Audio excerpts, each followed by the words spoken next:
Welcome to the Grub Club with your wonderful hosts, Raina Keller, Sienna Toller, Allie Button, Courtney Roberts, and our beautiful camera woman, Bailey O'Brien. Today we're going to teach you how to make homemade ice cream with everyday kitchen utensils. The ingredients you'll need are a half a cup of milk, a half a cup of whipping cream, 1/4 cup sugar, a 4th tablespoon of vanilla extract, 1/2 to 3/4 cup of salt, 2 cups of ice, 1 quart Ziploc bag, 1 gallon Ziploc bag, a thermometer, measuring cups, and spoons.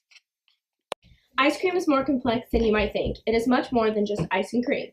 Most ice cream is made from water, milk, cream, sugar, and flavorings and additives to help maintain the stability of the frozen structure. Here are my lovely assistants to show you the chemical properties of homemade ice cream. Step 1, you grab the smaller baggie and add 1/4 cup of sugar. The sugar not only sweetens the ice cream, but it also improves texture and body. It lowers the freezing point of the mix, ensuring that the ice cream does not freeze rock solid. And now you add a half a cup of milk,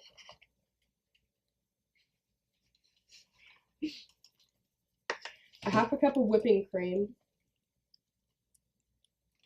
God, I keep spilling it. A 1/4 tablespoon of vanilla.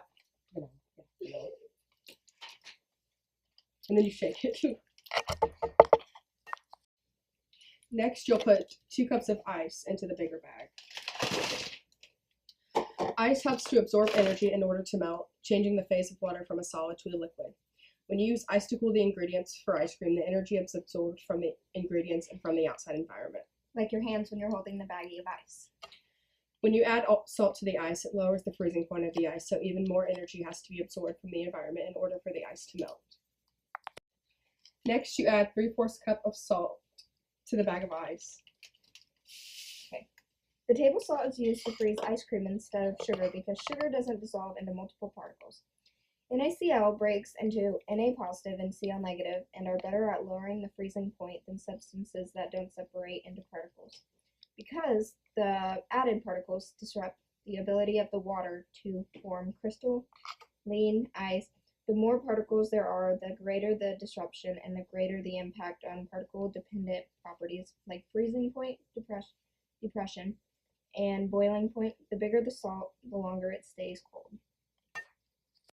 Place the smaller bag into the bigger bag and seal it securely and then shake it for 10 to 15 minutes.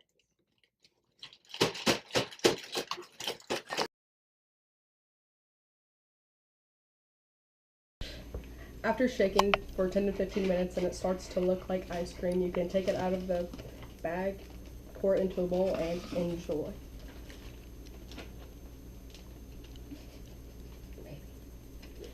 Let's just don't split it.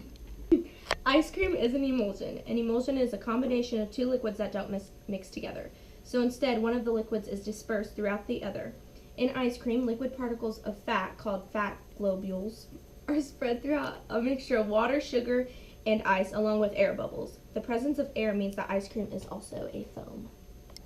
Milk protein concentrates are complete proteins that contain both casein and whey proteins in the same or similar ratio as milk.